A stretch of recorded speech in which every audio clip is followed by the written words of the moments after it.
اعوذ باللہ من الشیطان الرجیم، بسم اللہ الرحمن الرحیم۔ سامعین و ناظرین، السلام علیکم ورحمۃ اللہ وبرکاتہ۔ اردو گرامر کے ساتھ آپ کی خدمت میں حاضر ہوں۔ آپ سے گزارش ہے اس چینل کو سبسکرائب کریں اور آج کی ویڈیو کو آخر تک دیکھیں تاکہ آج کی عنوان کے حوالے سے سبھی باتیں آپ کی سمجھ میں اچھی طرح آ جائیں۔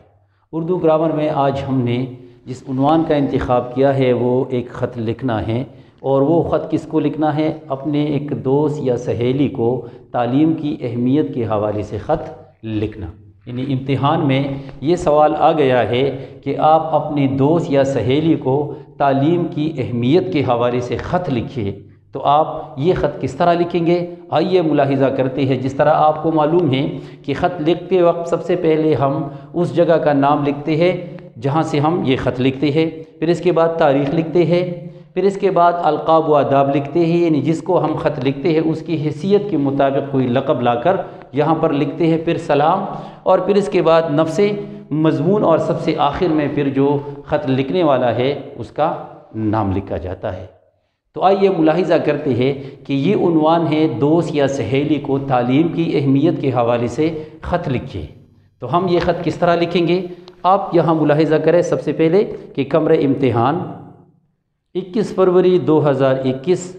یہ میں بار بار اکثر کہتا ہوں کہ اگر آپ کو اردو کے ہندسے نہیں آتے تو بے شک آپ انگریزی کے ہندسے لکھ سکتے ہیں، لیکن انداز اس طرح ہو کہ سب سے پہلے آپ تاریخ لکھیں، پھر اس کے بعد جو مہینہ ہے اس کا نام لکھیں، اور پھر اس کے بعد جو سال ہے آپ اسی سال کا نام اس انداز سے لکھ سکتے ہیں۔ یہ آپ اردو میں بھی لکھ سکتے ہیں، انگریزی میں بھی اگر اردو میں ہو تو زیادہ بہتر ہے۔ تو یہاں کمرہ امتحان 21 فروری 2021، پیارے کاشف یا پیاری انم، یعنی اس حوالے سے اگر آپ میل ہے تو آپ اپنے دوست کو لکھتے ہیں کاشف، لڑکا ہے، اگر لڑکی ہے، اگر آپ فیمیل ہے، لڑکی ہے، تو آپ لکھیں پیاری انم، یعنی آپ اپنی سہیلی کو یہ خط لکھتے ہیں۔ تو اس طرح کمرہ امتحان 21 فروری 2021، پیارے کاشف یا پیاری انم، یہاں پر یہ علامت لگائیے۔ السلام علیکم، یہاں بھی آپ یہ علامت لگا سکتے ہیں۔ امید ہے آپ خیریت سے ہوں گے، امید ہے آپ سب خیریت سے ہوں گے، یہاں سب کچھ ٹھیک چل رہا ہے۔ پچھلے دنوں آپ کے دوست یا سہیلی کی زبانی معلوم ہوا کہ تم آج کل تعلیم سے کچھ بیزار سے نظر آ رہے یا آ رہی ہو۔ آپ سمجھ سکتے ہیں کہ یہ کس طرح ہے۔ اس طرح پچھلے دنوں آپ کے دوست یا آپ کی سہیلی کی زبانی معلوم ہوا کہ تم آج کل تعلیم سے بیزار نظر آ رہے ہو یا آ رہی ہو۔ یہاں پر اگر آپ کی جگہ یہ لکھیں کہ تیرے دوست یا تیری سہیلی، کیونکہ باقی صیغے یہ تیرے تیری کے آئے ہوئے ہیں، تو بہتر یہ ہے کہ ہم اس طرح لکھیں گے کہ پچھلے دنوں تیرے دوست یا تیری سہیلی، یہاں پھر ہم کیا لکھیں گے؟ تیرے نہیں لکھیں گے، پھر ہم لکھیں گے تیری۔ تو تیری سہیلی کی زبانی معلوم ہوا کہ تم آج کل تعلیم سے کچھ بیزار سے نظر آ رہے ہو یا آ رہی ہو۔ اسکول یا کالج، اگر آپ اسکول میں ہیں تو زیادہ تر 9 کے طلبہ و طالبات اسکول لکھیں گے، اور جو کالج کے طلبہ طالبات ہیں یعنی فرسٹ ایئر کے، وہ یہ لکھیں گے۔ تو اس طرح اسکول یا کالج کی کسی بھی سرگرمی میں کوئی خاص دلچسپی نہیں لے رہے یا نہیں لے رہی ہو، اور کتابوں سے تو جیسے تیرا کوئی واسطہ ہی نہیں ہے۔ ان ایک عجیب انداز آپ نے اپنایا ہے تاکہ اس میں یہ جذبہ پیدا ہو جائے کہ اس میں جو مایوسی آئی ہے یا بیزاری آئی ہے وہ ختم ہو جائے۔ تو یہاں پر آپ یہ لکھیں کہ جیسے، اور کتابوں سے جیسے تیرا کوئی واسطہ ہی نہیں ہے۔ پھر دوسرے پیراگراف میں اس طرح لکھیں، دیکھو کاشف یا انم، تم خود بہت ہوشیار ہو اور تعلیم کی اہمیت سے واقف ہو کہ تعلیم کے بغیر انسان کچھ بھی نہیں ہے، بلکہ انسان اور حیوان میں کوئی فرق باقی نہیں رہتا۔ سب سے بڑھ کر یہ کہ تم تو ہمیشہ مجھے تعلیم حاصل کرنے کی تاکید اور نصیحت کر رہے تھے یا کر رہی تھی۔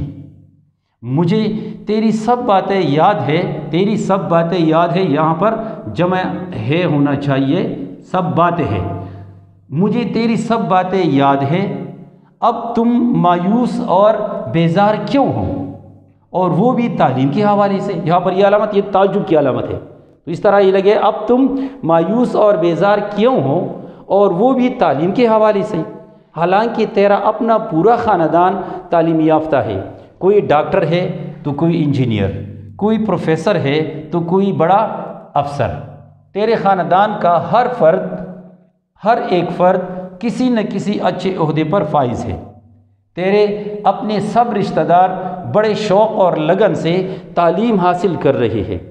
تم ان میں ان پڑھ مطلب بغیر تعلیم کے بے تعلیم، تم ان میں ان پڑھ رہ کر اچھا یا اچھی لگو گے یا لگو گی، یعنی اچھا لگو گے یا اچھی لگو گے؟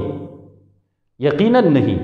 تو پھر میرے دوست یا میری سہیلی، تم بھی تعلیم کے حصول سے بیزار نہ ہونا، کیونکہ تعلیم سے بیزاری اپنے مستقبل کو داؤ پر لگانا ہے۔ لہذا آپ نے کیا بات کہی گئی کہ اپنے مستقبل کو کیوں داؤ پر لگانا ہے؟ تعلیم کے بغیر یا تعلیم سے بیزاری کی صورت میں۔ تو یہاں آپ نے ملاحظہ کیا اپنے مستقبل کو داؤ پر لگانا ہے، یہاں جائے، اور تم ایسا کبھی بھی نہیں کرو گے یا کرو گی، اور تم ایسا کبھی بھی نہیں کرو گے یا نہیں کرو گی، بلکہ پوری محنت اور لگن سے تعلیم حاصل کر کے اپنی مستقبل کو تابناک بناؤ گے یا بناؤ گی، ان دونوں میں سے ایک، اور اپنے خاندان، علاقے اور پورے ملک کا نام روشن کرو گے یا روشن کرو گی۔ امید ہے تم ضرور میری ان گزارشات پر عمل کرو گے یا کرو گی۔ میری طرف سے آخر میں یہ لکھیں، اس طرح میری طرف سے اپنے والدین کو سلام اور چھوٹی فاخرہ کو پیار کرنا۔